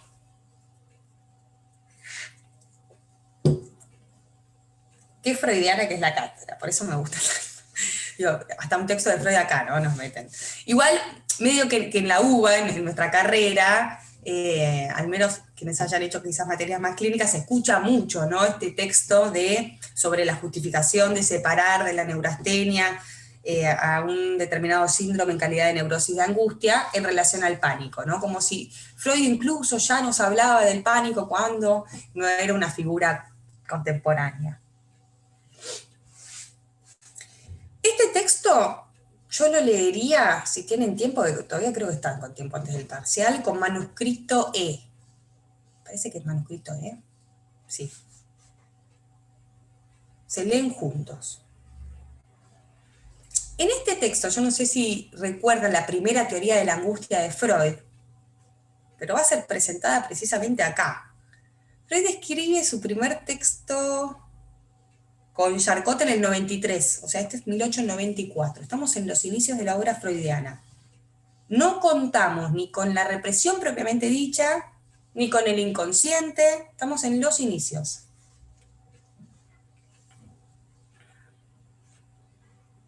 Ahora desarrollamos esto que les voy a introducir, pero recuerden que la primera teoría de la angustia tiene que ver con que en el aparato psíquico nos manejamos con una tensión sexual somática, o sea, ni siquiera estamos hablando de pulsión 1914, 1910 en adelante.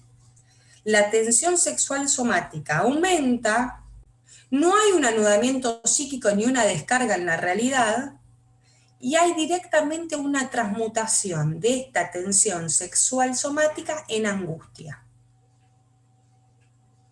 Espantoso, digamos. Y ya en ese momento se vivía con un malestar tremendo.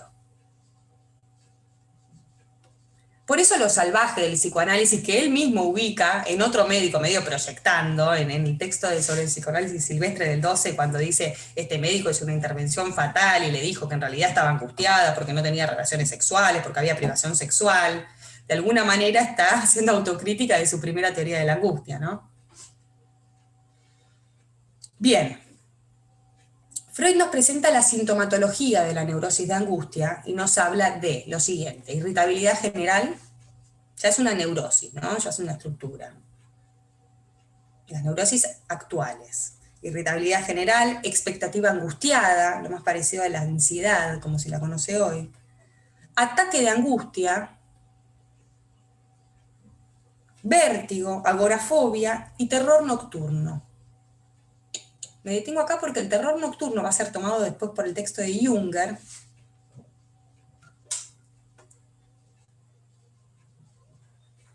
Como lo más parecido que aparece en este texto al pánico.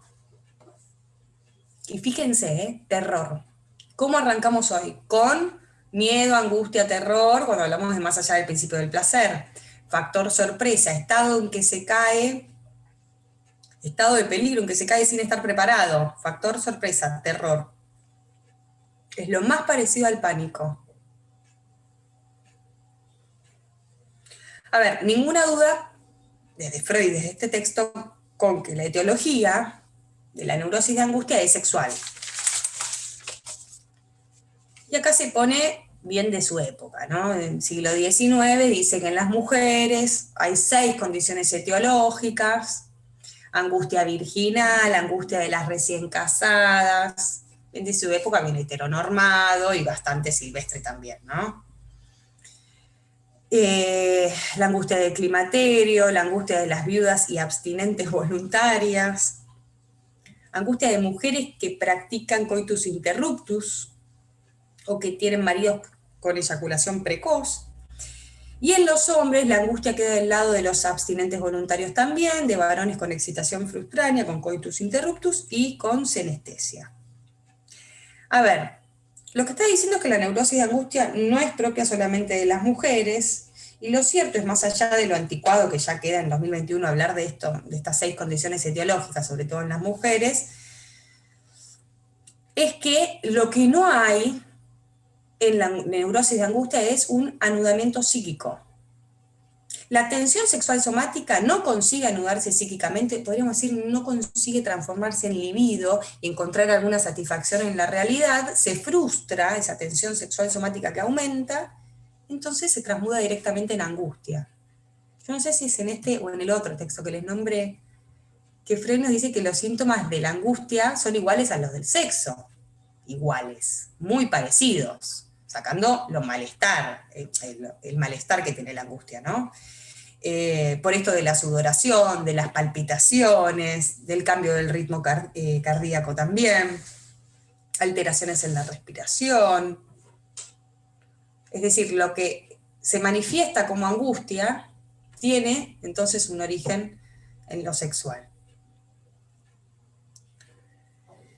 Bien, Freud separa igual a la neurosis de angustia de la neurastenia, que tiene un mecanismo similar, pero no es lo mismo, porque en la neurastenia hay una finalidad, hay una acción que Freud la llama inadecuada, que sería la masturbación o la polución nocturna. Y es lo que genera esa fatiga, esa desazón, típico de la pubertad o de esas fases más masturbatorias en donde aparece como resultado esa mortificación de Ulloa, pero a nivel clínico, ¿no? Bien. Tomamos esto de Freud para hablar del último texto de Junger, que se pone, es mucho más específico, es un texto mucho más rico para hablar de pánico, y nos dice que en el caso del ataque de pánico se trata de personas que tienen instalada en su vida cotidiana este padecimiento, y nos dice que tiene un grado de sufrimiento insoportable, y esto es cierto, seguramente o conocen a alguien o han tenido, pero es un fenómeno muy común el pánico hoy por hoy, ¿sí? Vamos a ver algunos puntos de contacto y algunas diferencias con Freud. Estos también se los pueden tomar de esta manera. Siguiendo lo propuesto por Freud en 1894, podríamos decir que el fenómeno de pánico se acerca mucho a lo que Freud describe con los correlatos somáticos de la angustia. Somáticamente, ¿cómo se manifiesta? Palpitaciones, alteración de ritmo cardíaco, sudoración, alteraciones también en el sistema digestivo, pueden haber. Ahí encontramos una similitud, ¿sí?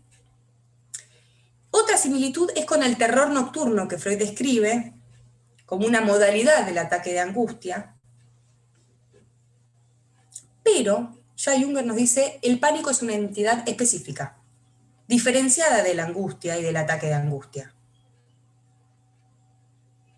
¿Por qué? Porque el pánico se caracteriza por el terror intenso. Y acá nos tira una frase que después la va a explicar, que es, la angustia se define en función de las vicisitudes del objeto A, seminario desde Lacan, es eso que no engaña, mientras que el pánico, atentis, tiene su eje en relación con las vicisitudes de la instancia del padre en la estructura del sujeto. Seguro que lo que quedó es padre y pánico, ¿no? A ver, tiene su eje en relación con las vicisitudes de la instancia del padre, o sea, la instancia del padre vacila. Con esto se relaciona etiológicamente el pánico, y no tanto con las vicisitudes del objeto A. Ahora vamos con eso, ¿eh? Antes, algo de intervenciones, que tampoco las desarrolla tanto, pero a ver, ¿qué podemos rescatar a nivel intervención para el pánico? Necesitamos tiempo. El tema es que esto es muy engañoso, porque el pánico, justamente lo que no tiene es tiempo, tiene carácter de urgencia. Entonces hay que apostar, más que nunca, a la capacidad de escucha y de lectura. Esto ya es algo que estoy pensando ahora, ¿no? Pero no es para que lo pongan desde Junger. Pero si el pánico entonces está ligado con el terror, tenemos que apostar tanto a la lectura al punto quizás hasta de una construcción, o sea, tenemos que aportar texto a esto que no lo tiene, porque si hay una constante en los ataques de pánico es, tengo la sensación de que me voy a volver loca o de que me voy a morir y la paso muy mal y siento que me voy a morir, pero no sé por qué me pasa. Y buscamos situaciones desencadenantes, empezamos a indagar y pareciera que no encontramos ningún sentido. Entonces al pánico lo rodeamos y lo hacemos hablar por otras vías y se llega. Yo acá les quiero hacer un paréntesis de este texto. Yo no sé si esto entra para el parcial, a lo mejor no, pero sirve mucho si pueden recuperar el concepto de alienación-separación de Lacan para pensar al pánico.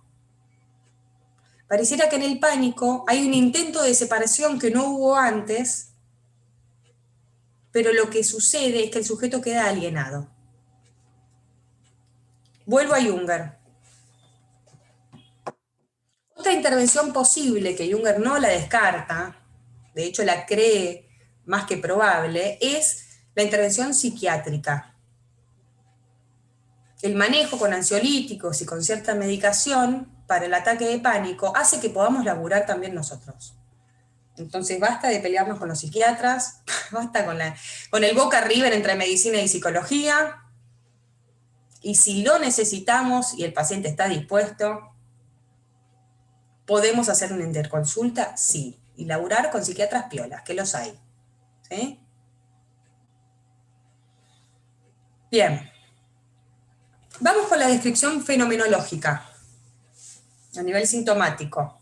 Es un cuadro corporal que recuerda a la neurosis de angustia, que tiene palpitaciones, agitación, disnea, opresión en el pecho, dolores abdominales, sudoración. Y atentos con estas cuestiones. Alteración de la percepción del yo y de extrañeza de sí mismo. El yo aparece como algo que se desmorona. E incluso hay una percepción del ambiente, del contexto. Se siente extraño, distante. Lo que hay es una catástrofe o amenaza de catástrofe de la imagen especular. Y además el sujeto va a potenciar su terror con la convicción de una muerte inminente, con la idea de padecer un ataque cardíaco, esto es muy común, tenía la sensación de que me iba a infartar, o tiene la sensación de volverse loco. Junger nos dice que esto dura un tiempo determinado, se suele hablar de 15 a 30 minutos aproximadamente, pero el tema es cuando el ataque se repite, y se repite, y se repite. ¿Y qué se produce? Acá se pone él bastante freudiano, una introversión, pero no a la fantasía, como decía Freud en la época metapsicológica, una introversión sobre la experiencia vivencial del pánico. Entonces, ¿qué sucede? Recurre. Se invita al pánico ante cualquier signo de estos que describimos. Bueno, lo que sucede con esta introversión es paradojal también. Se trae o se anticipa la experiencia del pánico. Y se repite, y se repite, y se repite. Esto puede provocar entonces, ¿qué cosa? Trastorno de pánico. Trastorno por pánico, que esto sí es una figura psicopatológica que está en el DSM también, ¿no? Ni hablar cuando el trastorno de pánico se combina con la agorafobia, con la hipocondría, con la desesperanza, con el pesimismo, o sea, la comorbilidad del ataque de pánico, también con muchos trastornos de ansiedad. Acá lo desesperante para el sujeto y también muchas veces para los analistas es que no tiene un trazo en la letra fantasmática, es como si no tuviéramos guión del cual agarrarnos.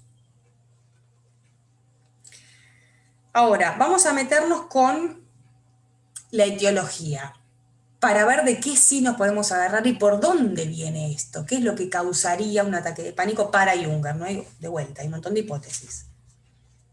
Bueno, Junger va a retomar el concepto de panic, que Freud también lo nombra en Psicología de las Masas y Análisis del Yo, cómo los sujetos entran en pánico cuando cae la instancia del líder, nos habla ahí de la iglesia o del ejército, y hay como un descabezamiento de esta masa artificial, de este líder,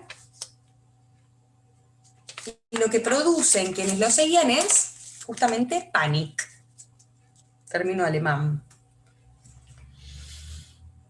Hay entonces ahí una pérdida repentina de los parámetros simbólicos. Claro, si se cae el ideal del yo, si se cae el líder, lo que se pierden entonces son los parámetros simbólicos. Esto es lo desesperante. ¿De qué me agarro? ¿Cómo explico lo que me está pasando? Si lo único que sé es que tengo terror, que me voy a volver loco, que me voy a morir.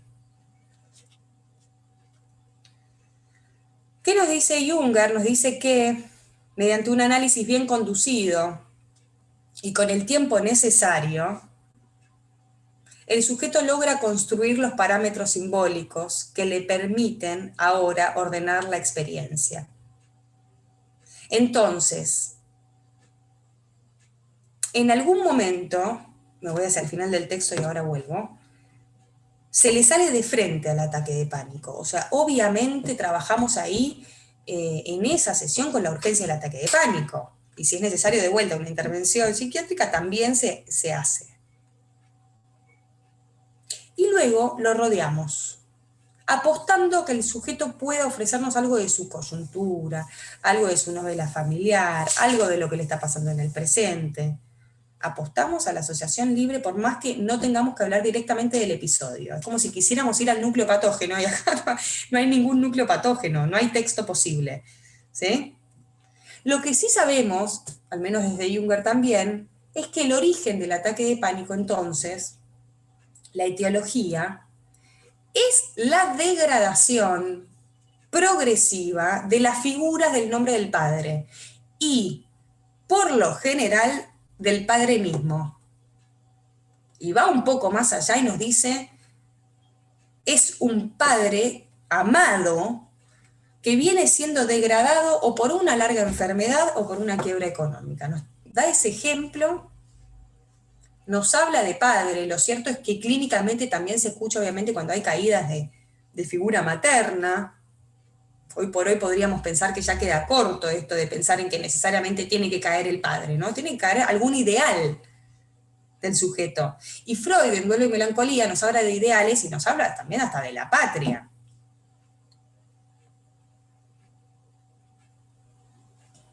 Digo, ahora pienso en la política, ¿no? Lo difícil que es cuando cae algún tipo de ideal y la sensación que trae, que no es de angustia, muchas veces es de pánico, ¿no? Y lo que crea el pánico también a la hora de votar. Pero bueno, esto ya sería otra discusión. Bien, insisto en esto, entonces, degradación progresiva de las figuras que sostienen el nombre del padre. En general, entonces, el padre mismo vendría a ser el que cae, o el que está degradado, o el que muere. Esto sí, y me ha pasado con un paciente en particular, paciente de 20 y pico, hace tiempo, que a partir de la muerte del padre empieza a tener ataques de pánico. Muerte real, ¿no? Hay una pérdida real. Pero no necesariamente, insisto, no tiene que ser algo de la realidad efectiva. Basta con que caiga o que se degrade algo del ideal, ¿sí? Entonces, le damos una vueltita más a esto. En el pánico, y de un modo bastante más radical, se pierde el registro de la angustia como experiencia psíquica. Y acá termina de diferenciarlos. Antes se parecían un poquito y tomaba Freud para terminar diciendo que se pierde el registro de la angustia. Ojalá nos angustiáramos, no, es pánico, es terror. ¿Por qué digo ojalá? Porque la angustia finalmente es protectora, señaliza, protege frente al peligro, protege frente al terror. Esta misma frase, chicos, la podemos usar para el comienzo de la clase, sueños traumáticos. Se pierde el registro de la angustia como experiencia psíquica.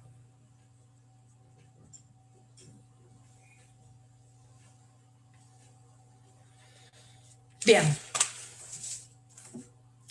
Bueno, quedan 10 minutitos para ver si hay alguna duda, intervención, comentario, lo que quieran en este tiempito que queda.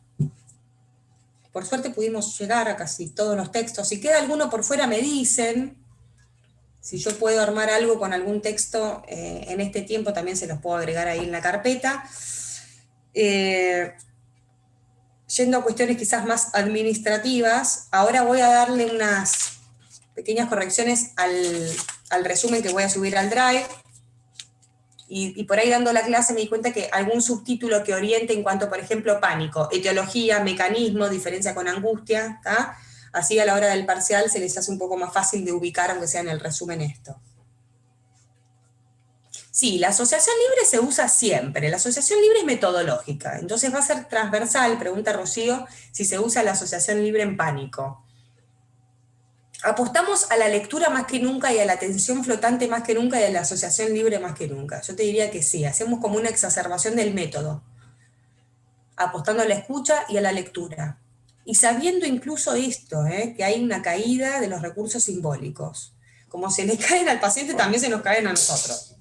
Entonces lo tenemos que rodear, el famoso rodeo. A Junger lo van a volver a leer, para el final, si es que ya no lo leyeron, para, no me sale ahora, acting out y pasaje al acto.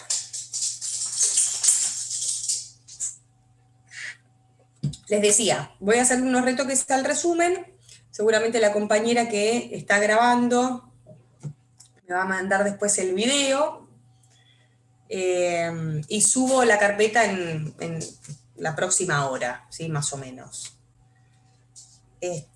Bueno, no sé si hay alguna duda o comentario que quieran añadir.